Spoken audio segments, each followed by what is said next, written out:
Good evening, Belize. It's Wednesday and you're watching News 5. I'm Sabrina Daly. Thanks for joining us. Here's what's making headlines tonight. It's been 1 week since Mike Parafit returned as UDP chairman. And tonight, he's breaking his silence on the internal rifts still rocking the party. On Kikocker, the village council is raising the alarm over police brutality following the tragic death of Kevin DePaz. The community is demanding answers.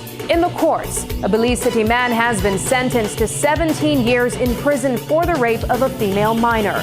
We'll have the full story.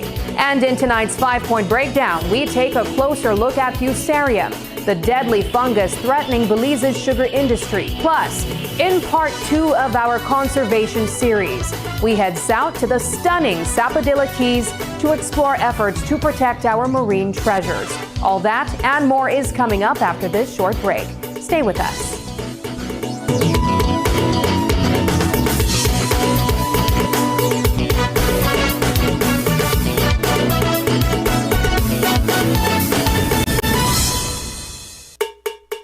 Langzert, and I'm a teacher and I bank with Belize Bank Independence Branch. What I enjoy is the safety features that the app offers. I have a sense of not having to worry or be concerned about somebody finding my password and username to sign in the application because of the use of the one-time password. And another feature that I love, that I use the most, is how the app synchronizes with my fingerprint on my device. I enjoy the rapid and easy, seamless process to apply for loans through the Belize Bank, and I don't have to be having too much back and forth to visit or take time to visit the bank. They also start to offer the online applications through the app for loan applications, which I believe is very neat. I would definitely recommend Belize Bank to other teachers because one of all the features and advantages that the app offer, with these online that Belize Bank offered, is basically everything that you can do in the palm of your hand. So I would definitely recommend the bank to other teachers.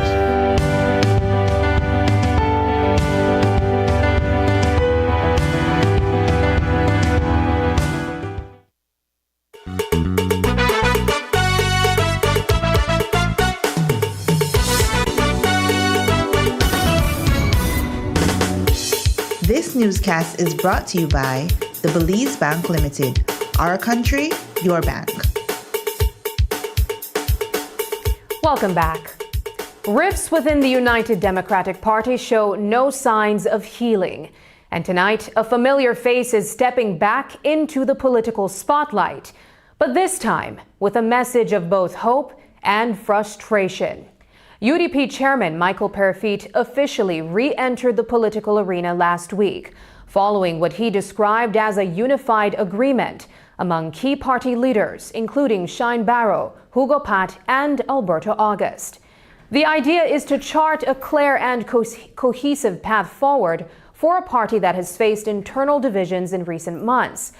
But that unity, it seems, may have been short-lived. Despite that, Parafit calls significant concessions made by senior members to foster reconciliation, he now says recent developments suggest the party remains fractured and elusive in its direction. So what's next for the UDP? Parafit tells us that discussions are underway to implement a new framework aimed at restoring party stability and rebuilding public trust. While details remain under wraps, he emphasized the urgency of the moment and the need for decisive leadership. As I said last week or the week before when I came back as chairman, that we would be charting our way forward to bring about unity and peace within the UDP. As chairman, I called a leadership meeting, myself, Shine Barrow, Hugo Pat, Alberto August, Omar Figueroa, Tony Herrera, and Alo Salazar. Those are the respective regional leaders and executive of the UDP. We decided we had a healthy, meaningful discussion. And I'm happy to report that things are looking very, very, very positive. There were people in that meeting who, it would be fair for the public to say were pro-Shine, and some were pro-Tracy. It would be fair to say that. And both sides had sober conversations with the first priority and only priority being the welfare of the UDP. We will be releasing to the media the terms of what we came to indicate the way forward, what we will be presenting to the Central Executive and to the National Party Council meeting. But I think that we made great progress together. A lot of it has been miscommunication, and I just thought that we have people in the room who can communicate properly and then disseminate that information to the rest of the party. But as I said, there will be more information coming out later on today. Just when it seemed the waters couldn't get any murkier within the United Democratic Party, Chairman Michael Parafit is stepping into the clear air both in the courtroom and within party ranks. In an interview with News 5, Parafit broke down the legal interpretation behind Tracy Panton's controversial expulsion, offering much-needed clarity on a ruling that sparked plenty of debate. But he didn't stop there. The chairman also addressed what he called ongoing miscommunication within the UDP, stressing the need for better internal dialogue to prevent further division.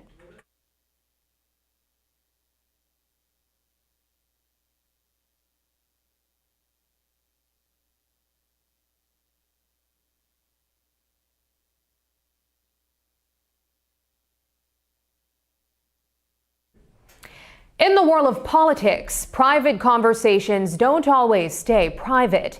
And this week, UDP Chairman Michael Parafit found himself at the center of just that. Following the leak of a private exchange with opposition leader Tracy Panton, Parafit is speaking out. He's not denying it happened. Instead, he's acknowledging that in political life, these things can and do occur.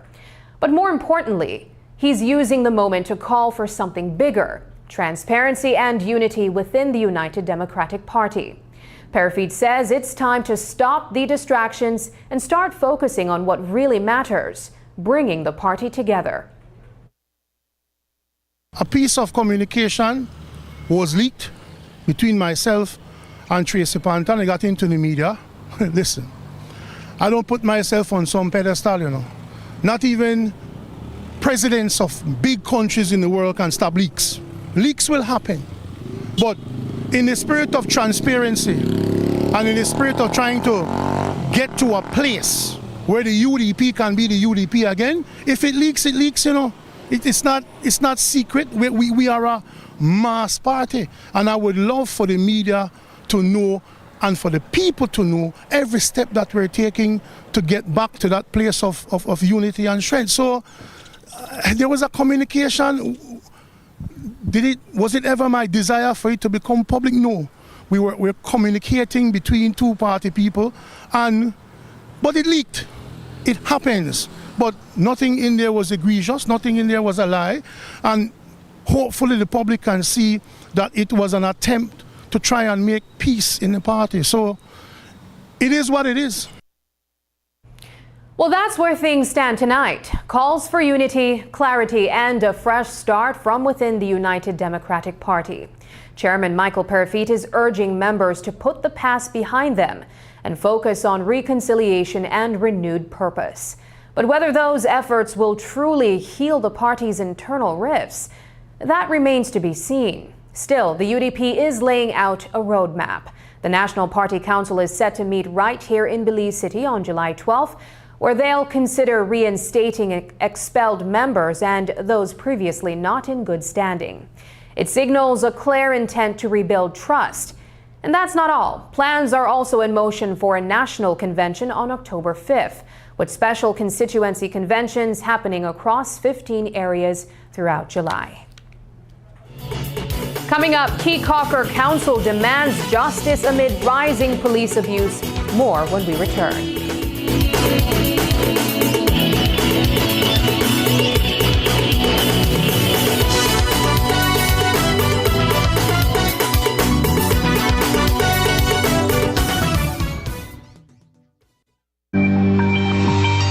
Dengue and Zika alert. Do your part by preventing mosquito breeding.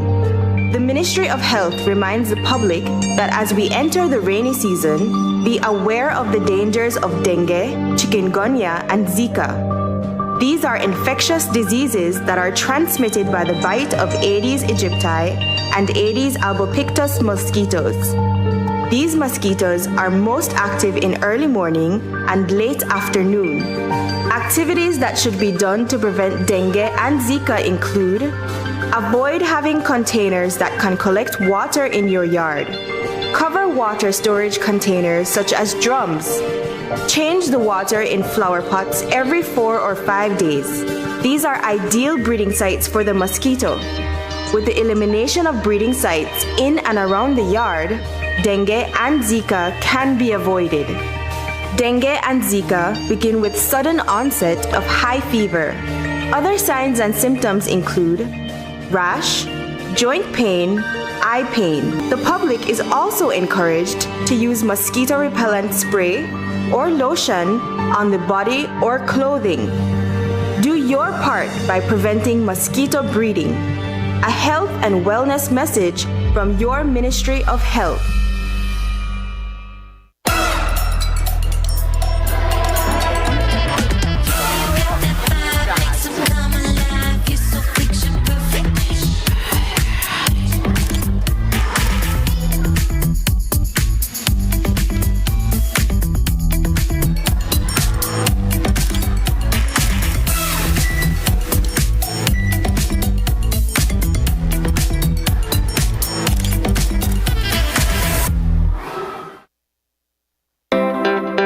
Quality Poultry Products is celebrating its 50th anniversary with a motorcade through the principal streets of San Ignacio on July 5th starting at 10 a.m. Bring out the family and wave at our motorcade. There will be free goodies, promotional giveaways, and great music all along the route. We move off from our San Ignacio branch, turning onto Joseph Andrew Drive, down Benque Viejo Road, exiting the roundabout onto George Price Highway. Then right onto Ramirez Drive, right at Crenshaw Street, left at Park Street, right at Collins Boulevard, right onto Bullet Tree Road. Turning onto Burns Avenue, crossing over the Hawksworth Bridge. Next onto George Price Highway. The roundabout, exit at La Loma Luz Boulevard, making our return back to our San Ignacio branch. So, bring out your family and join the celebration. Quality Poultry Products, celebrating 50 years of serving Belize.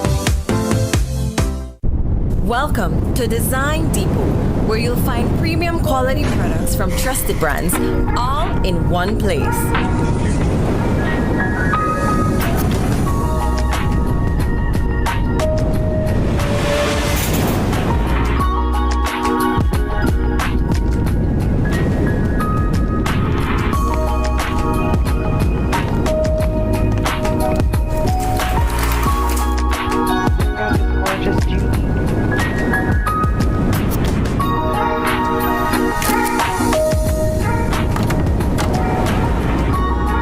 Visit us today for quality products, expert service, and the brands you trust.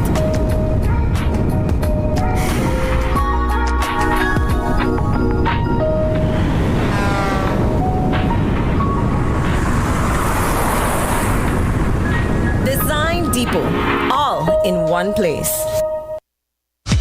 Coming up, get ready because it's crop over time. A friendship contribution to children with cancer, making a difference for those with special needs. African culture expressed through fashion, and another reward for a job well done. It's all next on this station.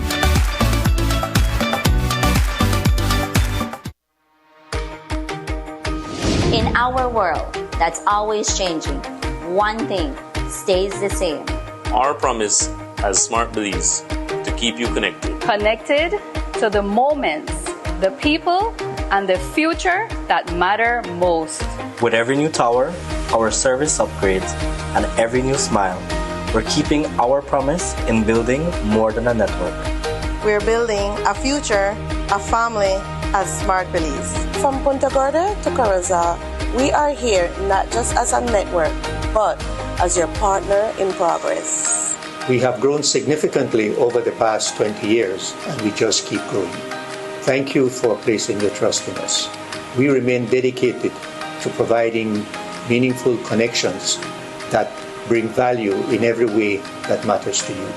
We continue to bring people together.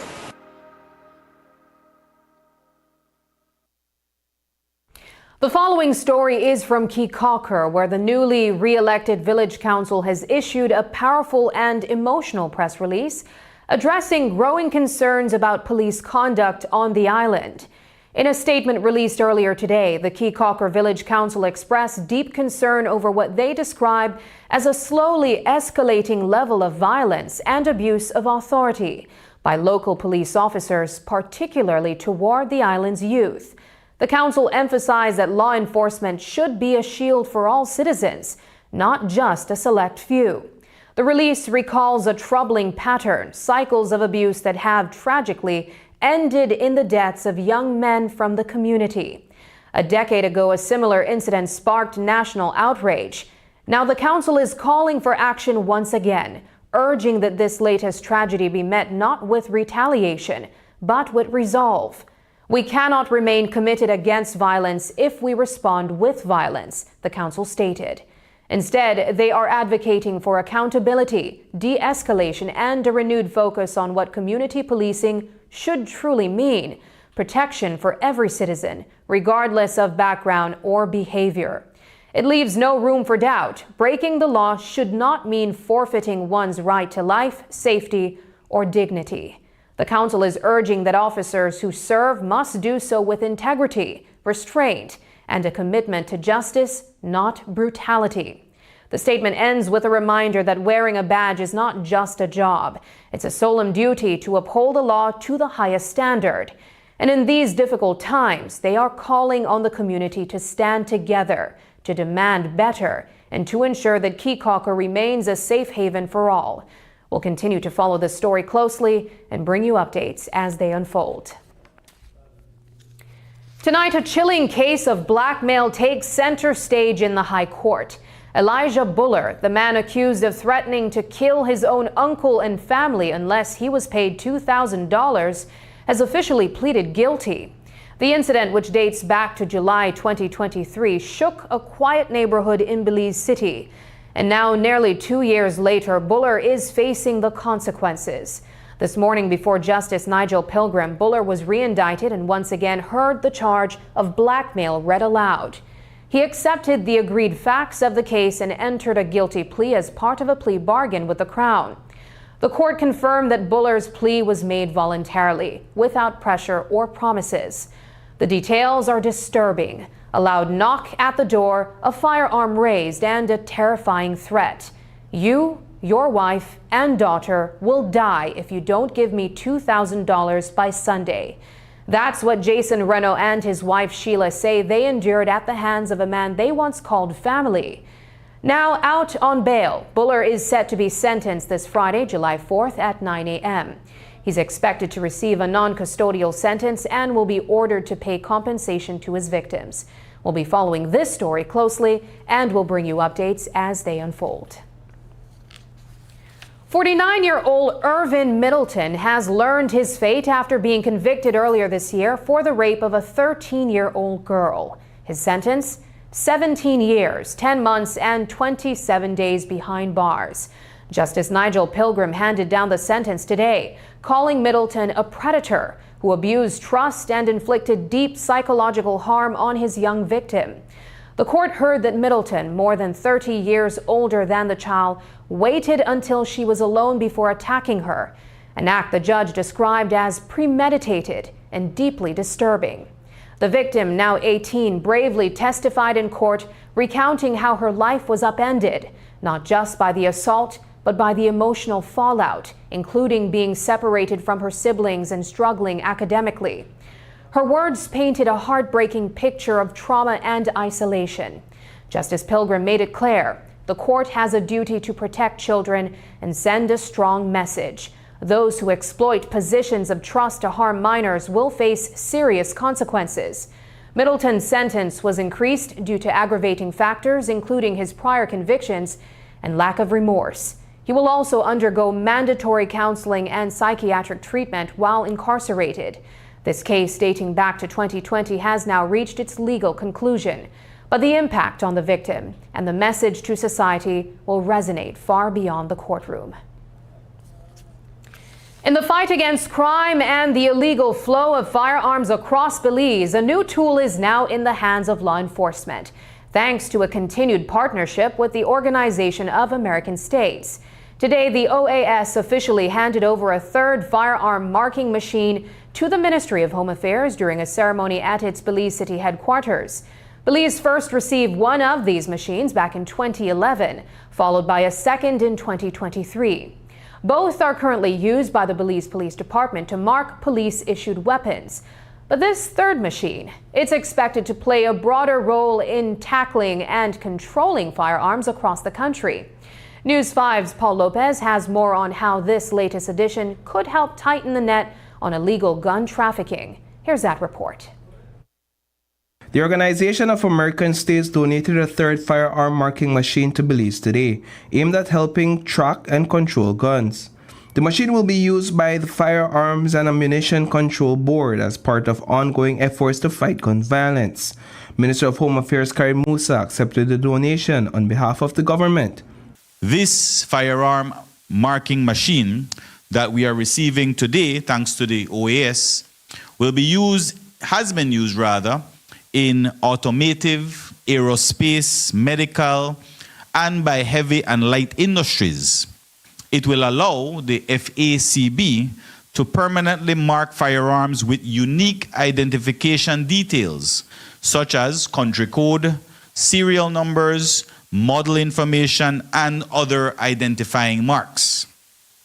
Once a firearm is marked, it will enable the FACB and other relevant authorities to trace the origin and movement of firearms, which is crucial in criminal investigations and will also serve as a tool to prevent arms trafficking and to hold gun owners and licensed gun dealers accountable who are in possession, sale, or the use of firearms.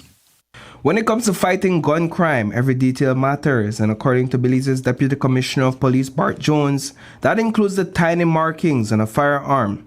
Speaking on the importance of firearm marking, Jones says each unique stamp tells a story, from the weapon's legal origin to whoever ends up holding it. It's a powerful tool for law enforcement, helping trace guns, using crimes, and holding the right people accountable. Why marking matters? The unique mark etched in for weapons tells a story. It enables us to trace firearms from its lawful origins to the last point of possession. It is in practical terms, this donation today strengthens our investigative reach, reduces time it takes to solve gun-related crimes, and most importantly, save lives. OAS Country Representative Dr. Luis Coimbra emphasized the organization's support for member states like Belize in combating gun violence. He explained that this support begins with capacity building or ensuring that countries are in possession of the right tools to trace firearms and identify those being used in illicit activities. Today, the Organization of American States, through the Program of Assistance on Control of Arms and Ammunition, PACAM, is donating a third firearm machine to the government of Belize. PACAM is a comprehensive strategy of the OAS to support the efforts of its member states in reducing armed violence through the prevention and control of the illicit trafficking of firearms and ammunition. One of PACAM components focuses on the strengthening of state capacities to control unauthorized access to arms and ammunition, considering the obligations of the Inter-American Convention against illicit manufacturing and of trafficking in firearms, ammunition, explosives, and other related materials. Magistrate Manon Dennison, who serves on the Firearms and Ammunition Control Board, took a moment to thank the OAS for its continued support. He also reaffirmed the board's commitment to doing its part, making sure the mandate to regulate and monitor firearms in Belize stay on track. We are grateful for the assistance that has always been given to us by the OAS PACAM, as whenever we ask, they reach out, whether it's for machinery, tools to assist in the fulfillment of our mandate, or whether it's for training, they're always there, and we are grateful. The machine will support the Ministry and the Firearms and Ammunition Control Board in enhancing firearm traceability and strengthening controls against the illicit tracking of these items in Belize. Reporting for News 5, I am Paul Lopez. After the break, fusarium fallout, sugar industry on the brink. But first, here's the latest weather update from the Belize Met Service.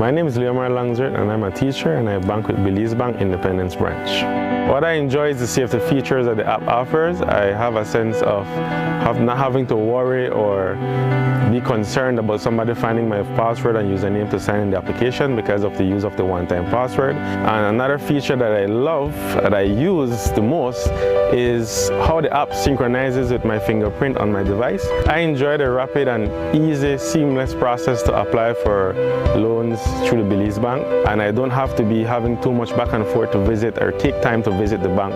They also start to offer the online applications through the app for loan applications, which I believe is very neat.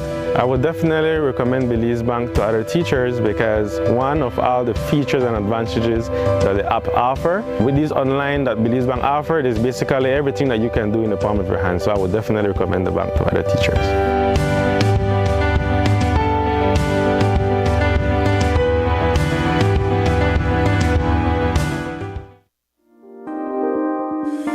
Prepare for the heat and stay cool with a Reamer Gree air conditioning unit from Benny's. Choose the right BTU unit size for your bedroom or living room and enjoy complete comfort. You can also save money with an inverter unit that is energy efficient. When the heat is on, stay cool and comfortable with an affordable, dependable AC unit from Ream or Gree. Available at Benny's. Quality and savings. Veracidad, imparcialidad. Este es el término utilizado. Hemos estado haciendo el trabajo como organización. Y tus noticias en español. Están en aguas beliceñas, entonces esta bandera se queda aquí. Sintoniza Canal 5 cada viernes a las 7 de la noche. Tenemos que resolver los grandes problemas de este país.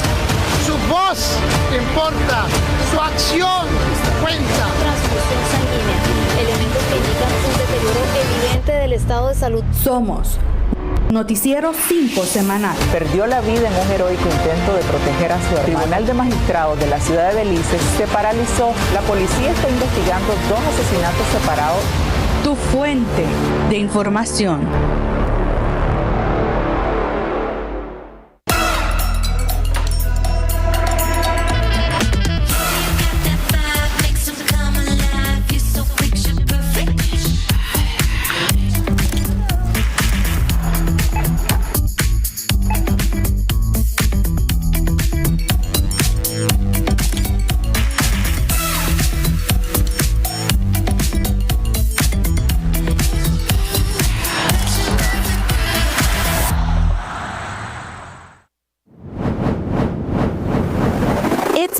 And it's bigger than ever. Our health fair is the place to be. Get free health screenings, glucose, blood pressure, weight checks, plus sample medications from amazing partners like the Ministry of Health, St. Gabriel's Clinic, Kidney Association, and free eye screenings by Quartz Optical. Sit with one of our friendly RFNG life agents for an on-the-spot life insurance quote. And guess what? You'll be entered into a raffle to win a one-night stay for 2 at Hidden Valley Resort. The more booths you visit and participate in, the more chances to win. Want a quote before the fair? Visit us at 31 Guadalupe Street in Cayo or call us for more information. Don't miss out. Your health, your life, your future starts here.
Tonight, the backbone of northern Belize's agriculture is officially in crisis.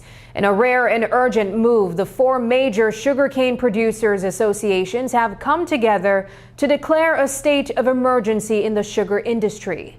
The Belize Sugarcane Farmers Association, Corozal Sugarcane Producers Association, Northern Sugarcane Growers Association, and Progressive Sugarcane Producers Association say the industry is under siege from pests, disease, and the growing threat of climate change. Yields are down, quality is suffering, and livelihoods are on the line. In a joint resolution, the associations are calling on the government to act now. Their proposals include a levy on molasses-based alcohol to fund a cane sustainability fund, a price hike on domestic sugar with most of the gains going toward sustainability, and a boost in electricity tariffs from bagasse to support green infrastructure. Without swift and decisive intervention, Belize's largest agricultural foreign exchange earner could collapse. The resolution has been formally submitted to Prime Minister John Briceño and key ministers. The clock is ticking. $50 million in losses, and that's just the beginning. Belize's sugar industry is facing a serious threat, and it's coming from a fast-spreading plant fungus called Fusarium. It crossed over from the north in 2024 and wasted no time, covering 5 miles in just 5 weeks. Now, not a single sugarcane field in northern Belize has been spared.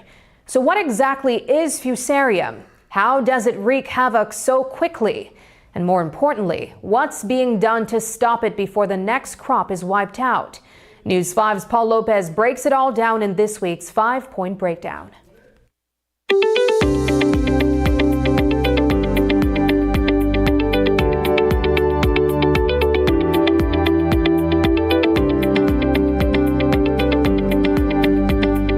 It started just across the border in Chatamal and it's taken over every sugarcane field in northern Belize. Researchers at the Sugar Industry Research and Development Institute, CIRDI, have traced the origins of the destructive Fusarium fungus to neighboring Mexico. In just a few months, it spread like wildfire, carried by air, water, and even heavy machinery, wreaking havoc across Corozal and Orange Walk. The fungus attacks the plant's roots, cutting off its access to water and nutrients and forcing it to fight for survival. Marvin Garcia is an extension officer at CIRDI. But since this Fusarium is so aggressive, the plant alone, it cannot fight it. So we need to help the plant in this case. Sugarcane is the economic lifeline in northern Belize. And now this all-important plant is being wiped out by a deadly soil-borne fungus, Fusarium. Today, we found out that of the tens of thousands of acres, not a single one is Fusarium free. Once the Fusarium is in the roots, they concentrate themselves in blocking the xylem. The xylem is the one responsible for transporting the water to the plant. Once that is blocked, and nothing can go up, and also they start to deteriorate the roots. Once that happens, like what you're seeing, this is a plant here that has 7 leaves. 2 of them are healthy, the rest are already infected with the yellow coloration. So that means the ones that are infected are not fully functioning and doing photosynthesis.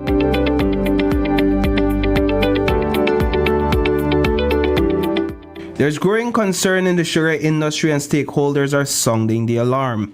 If the Fusarium fungus continues to spread, the 2026 crop could see some of the lowest sugar yields in history. And the warning signs are already here. Just 5 days ago, this year's sugar season came to an early and disappointing end, with Prime Minister John Briceño calling it the worst crop in recent memory. The industry's projected loss this year is estimated at $50 million. The Prime Minister declared the Fusarium attack an existential crisis. We cannot and we will not allow this to happen.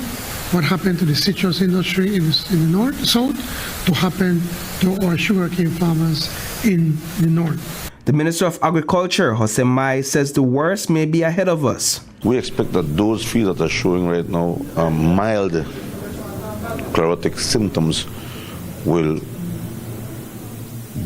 produce very little cane this year coming. And if we see a field that has 1/3 showing chlorotic symptoms, by the end of this rainy season, the full field will be covered.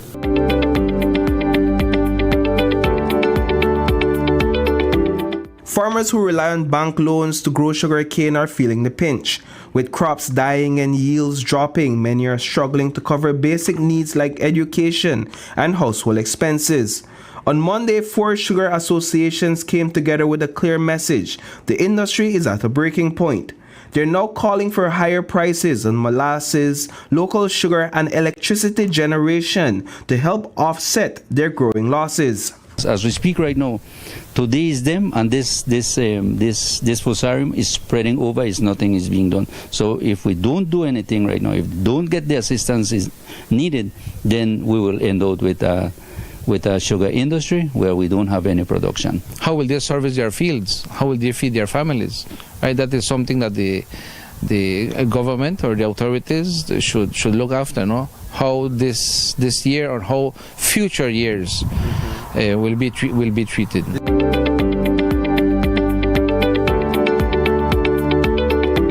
But all hope is not lost in the medium and long term. There is a silver lining in this dark cloud. Trichoderma is a fungus proven to be stronger, more aggressive, and able to defend the sugarcane plant against Fusarium. The experts at CIRDI are studying this defense mechanism using 4 strains from different parts of the world through confrontation tests. As you can see from the plates here, this white stuff here is the Fusarium that's affecting the sugarcane. And then the green stuff here is the Trichoderma fungus that is, as you can observe here, it has already engulfed the Fusarium here. How are these ones performing? Pretty good also. If you can see, here at the top is the Fusarium and the green stuff here is the Trichoderma. It has reached to the point here where the Fusarium is, so the Fusarium won't continue developing. And this other plate, the same one, as you can see, the Trichoderma has already engulfed the Fusarium, so you cannot see the Fusarium here. It's only the green stuff, which means that Trichoderma, this strain is pretty good, aggressive. This is a very serious pest that we have. It's going to really affect us, but after all, I have that confidence that the roots are going to get cleaned over again and we're going to continue. Might be living along with this pest, but we will still be able to produce. The government of Belize has already committed $500,000 to a pilot project that will see this biological control applied to fields to combat Fusarium. Reporting for News 5, I am Paul Lopez. So while those confrontation tests are yielding positive results, Minister of Agriculture Jose Mai says the industry will likely have to wait an entire year to see vast improvements. That spells trouble for the next sugar crop as biological threats to the industry multiply. But we also hope to have positive results from what we are doing now. So the cure for bringing back the industry right now has to start now. We may not see results immediately this year, but next year we may start seeing positive results. And what we are doing is only looking at controlling the Fusarium virus, fungus, And we are now informed that it is not only Fusarium. Fusarium is now being accompanied by other pathogens. Nematodes could be one of them, but we have sent samples for testing for nematodes. So Fusarium is not working alone. It is a complement. We know Fusarium is one, we know stem borer is another one.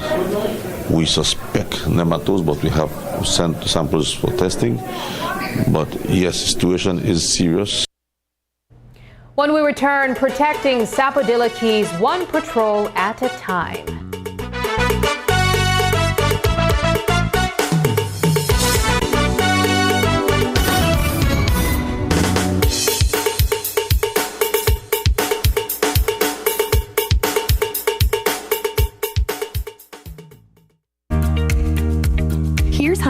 access your contribution history on the My Social Security portal. First, go to your browser and type ssbportal.org.bz. Enter your email and password, then click Log In. Once logged in, you'll see your full portal account on the screen. On the left-hand side, you'll notice a drop-down menu for added features. Click on History. Choose Contributions. Read the disclaimer, then click Continue. You'll now see a full window displaying your contribution history. In the table, each row represents a different year. For example, let's look at the year 2024. Click on the row and a detailed breakdown will appear.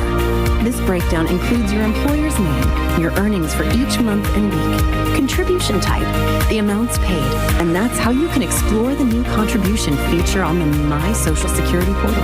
It's quick, easy, and keeps your Social Security information right at your fingertips. Create your account today.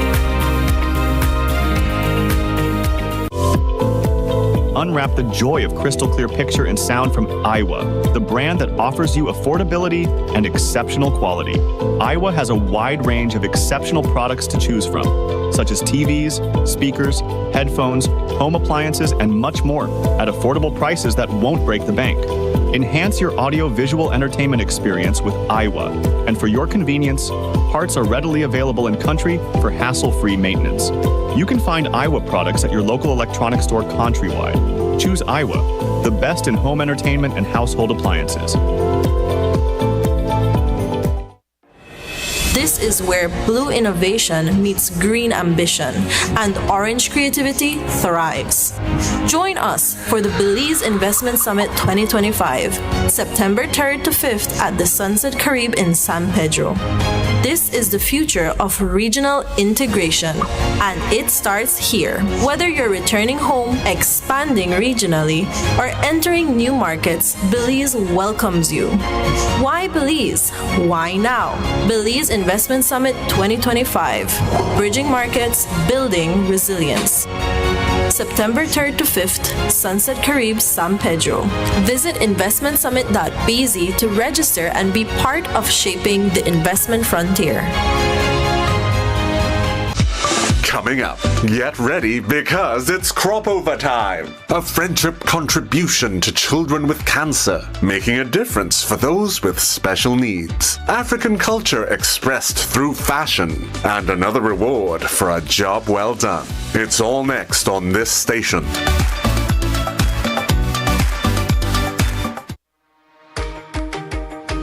In our world that's always changing, one thing stays the same. Our promise as Smart Belize to keep you connected. Connected to the moments, the people, and the future that matter most. With every new tower, our service upgrades, and every new smile, we're keeping our promise in building more than a network.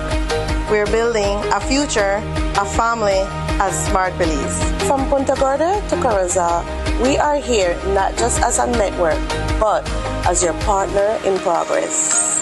We have grown significantly over the past 20 years, and we just keep growing. Thank you for placing your trust in us. We remain dedicated to providing meaningful connections that bring value in every way that matters to you. We continue to bring people together.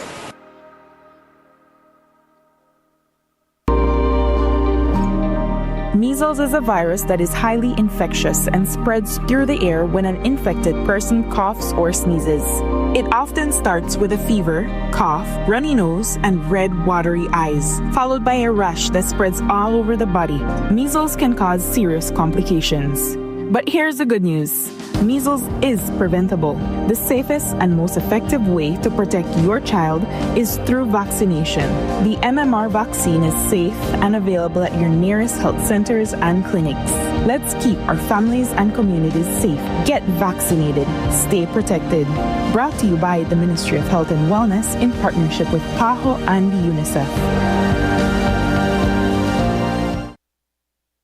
On Tuesday, we took you to Laughing Bird Key National Park, just off the coast of Placencia, where we got a close-up look at the incredible work being done by the Belize Fund for a Sustainable Future and its partners to protect our precious marine spaces.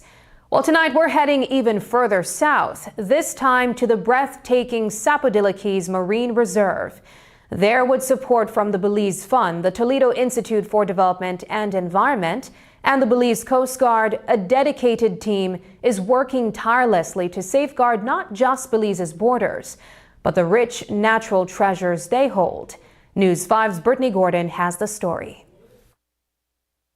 Just 37 miles off the coast of Punta Gorda lies one of Belize's most prized and most contested natural treasures, the Sapodilla Keys. This stunning atoll, rich in marine life, has long been the subject of territorial claims by both Guatemala and Honduras. And with its abundant resources, it's no surprise that fishermen from across the border often venture into these waters. But there's a renewed sense of hope for the future of this marine reserve. Thanks to support from the Belize Fund for a Sustainable Future, the Toledo Institute for Development and Environment is on the ground, making sure these protected areas are truly protected. Executive Director Leonardo Chavarria Jr. gives us a closer look at the impactful work Tide is doing with the help of the Belize Fund. Under the Belize Fund project, what we do is that our rangers are fully equipped, so we have the vessels to undertake effective patrols. We have the different capacity building for rangers under the project, and the living facilities, the accommodations that you see here on Hunting Key are all funded by the Belize Fund, and of course other partners that have engaged over the years. In just 4 years, the Sapodilla Keys Marine Reserve has grown massively, from 38,000 acres to over 300,000. That's more than 8 times its original size. It's a huge area to manage, but the team at Tide didn't back down from the challenge. After spending more than 3 years studying the region, they officially stepped in to co-manage the reserve in 2023. And get this, they're doing it all with just 7 rangers. That's right, 7 people covering the entire reserve, without any direct presence from the Fisheries Department. So how do they do it? Tide's project manager, Florencia Koch, gives us a look at how this team is making it happen. Our mandate is to execute the fisheries guidelines. That is our mandate.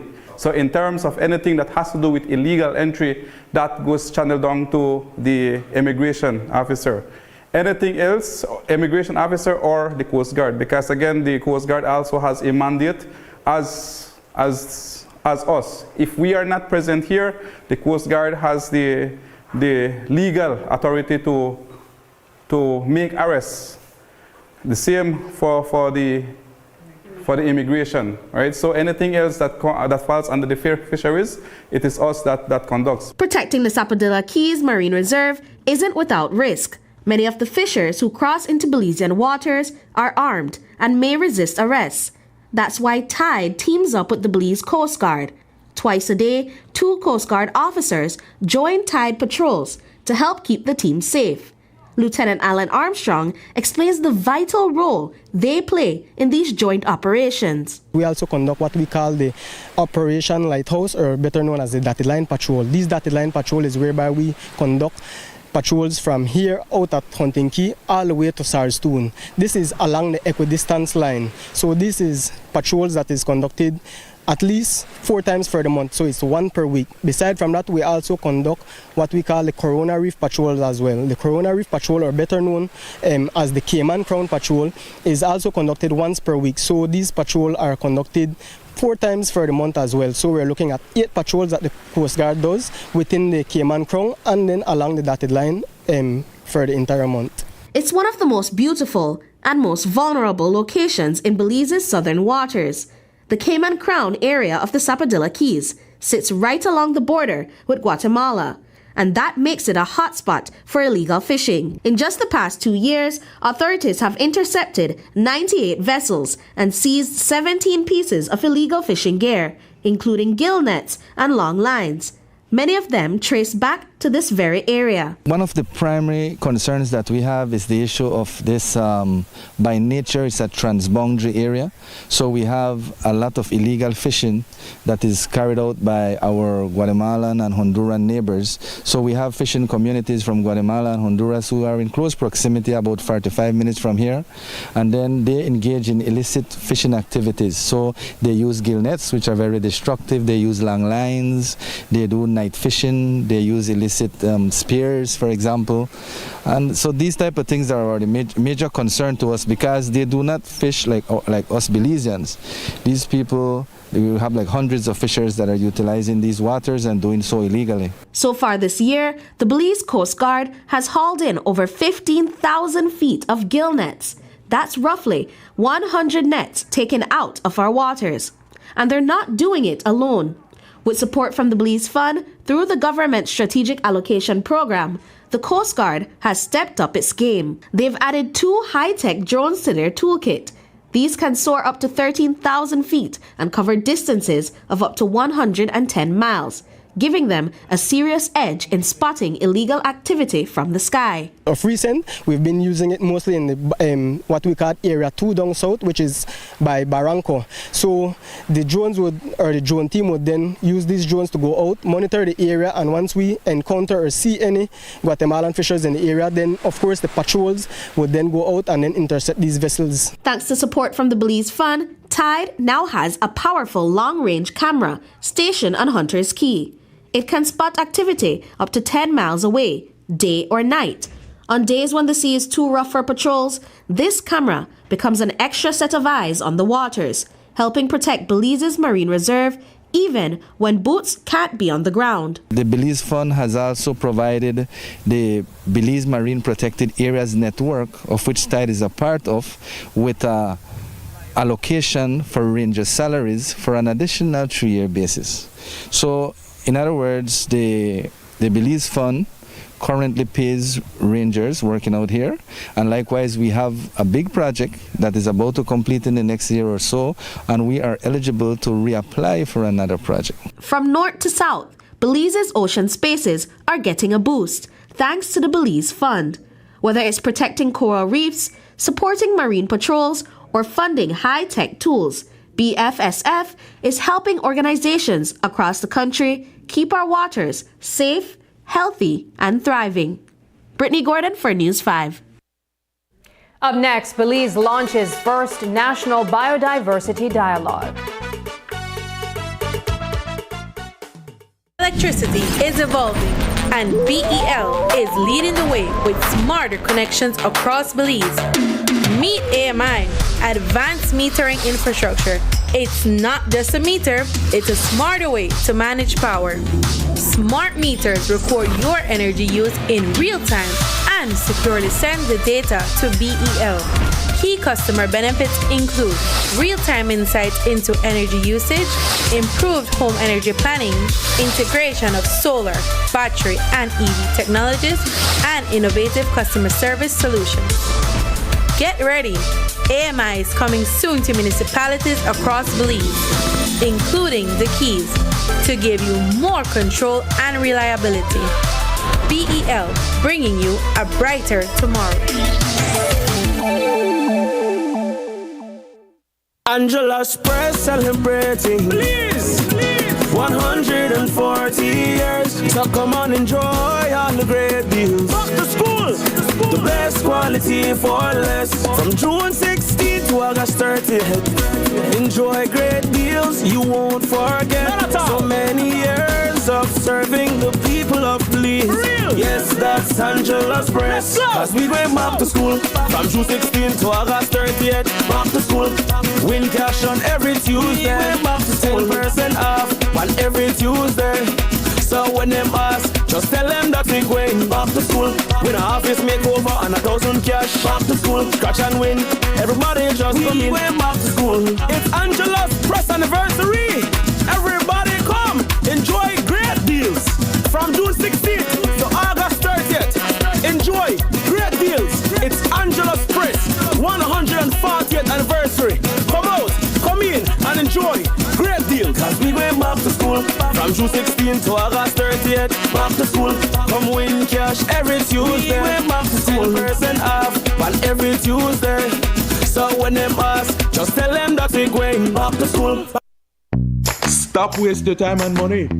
Come to Publix, where every dollar counts. So why shop anywhere else? Find the freshest fruits and vegetables handpicked for your family. Need something quick and delicious? Our ready-made rotisserie chicken is hot and ready to go. And with Publix Rewards, you'll save big while shopping for everything you love and need. Publix, fresh, affordable, for you. Serving Belizean families for 27 years.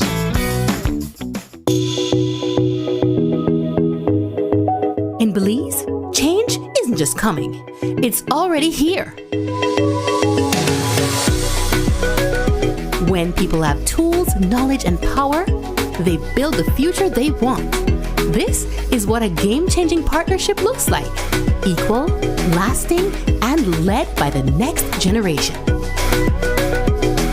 From greener choices to inclusive growth and innovation, Belize and the European Union are shaping tomorrow together. Every action, every voice, every breakthrough, it's all a part of the same story.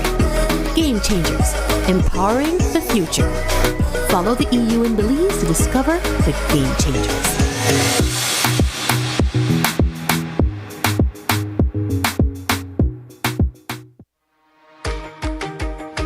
In our world that's always changing, one thing stays the same. Our promise as Smart Belize to keep you connected. Connected to the moments, the people, and the future that matter most. With every new tower, our service upgrades, and every new smile, we're keeping our promise in building more than a network. We're building a future, a family, as Smart Belize. From Punta Gorda to Caraza, we are here not just as a network, but as your partner in progress. We have grown significantly over the past 20 years, and we just keep growing. Thank you for placing your trust in us. We remain dedicated to providing meaningful connections that bring value in every way that matters to you. We continue to bring people together.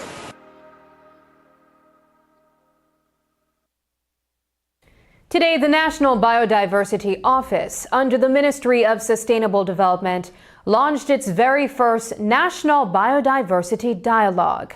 The theme? Biodiversity Beyond Boundaries, connecting ecosystems and empowering communities through national collaboration. It's more than just a mouthful, it's a mission. This event brings together key players from across the country to strengthen partnerships, protect our ecosystems, and ensure that Belize's protected areas are managed effectively and sustainably.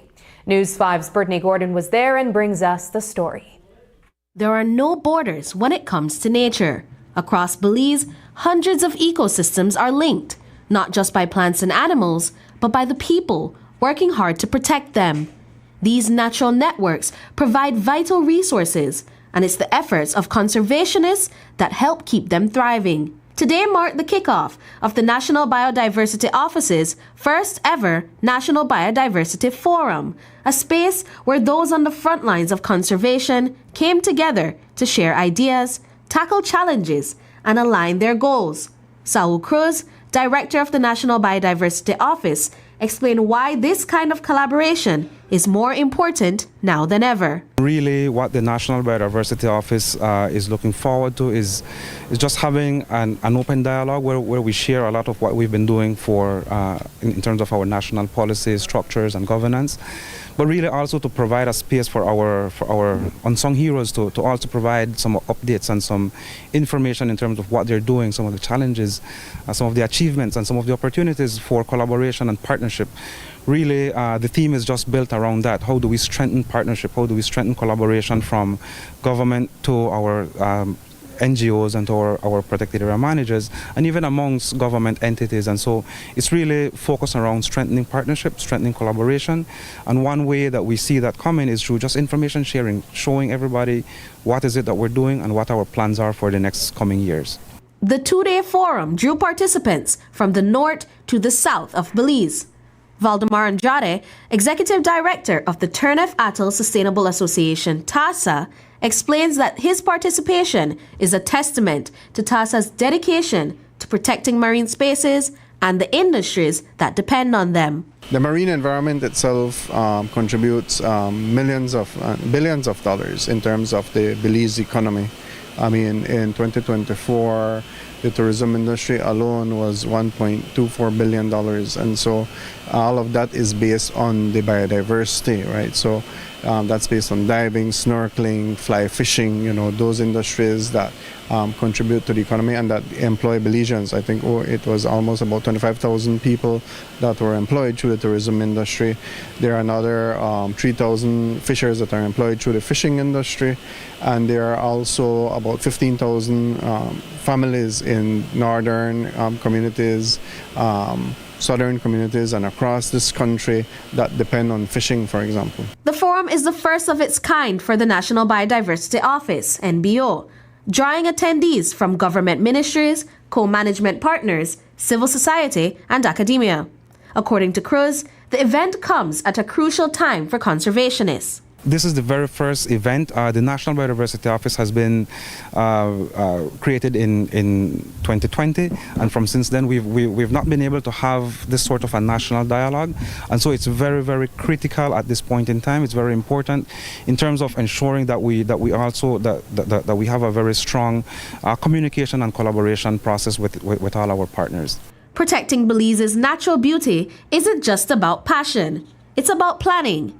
And today, the National Biodiversity Office laid out exactly how that plan will unfold. During today's session of the National Biodiversity Dialogue, the NBO presented its roadmap for how stakeholders from government agency to grassroots groups will work together to protect our ecosystems. The aim is to make sure everyone knows their role in keeping Belize's environment healthy, thriving, and accessible for generations to come. In our role, we are the co-manager of the Turnef Atoll Marine Reserve, and so we basically are ensuring that we run the day-to-day management of the reserve, ensuring that whether you're a fishing stakeholder or a tourism stakeholder or the general public engaging with the reserve, that you comply with the rules and regulation and ensure that you're not taking more than you should, you're taking it within the rules. For example, lobster season just opened. We have to ensure that everybody has their licenses for their boats, for their as a fisher. The same thing for tour guides, tour operators. We check with them to be able to ensure that they have their licenses and ensure that they are doing proper things and not, jeopardizing the very biodiversity that they depend on for their livelihoods. NBO believes that by working together and crossing the borders that hinder them, environmental stakeholders will start to see progress. And so it's understanding that biodiversity spans beyond our protected areas, and so it includes community, it includes people, and so understanding that interaction of people, our communities, with our biodiversity and our protected areas is very, very essential to being successful in managing our protected areas. The National Biodiversity Office is charting the way forward in the way stakeholders design conservative strategies to ensure that biodiversity is managed and remains in a healthy state. Brittany Gordon for News 5. And that's the news. Tonight's broadcast is available at greaterbelize.com, on our Facebook, and on YouTube. I'm Sabrina Daly. Thanks for joining us. And from all of us here at News 5, good night.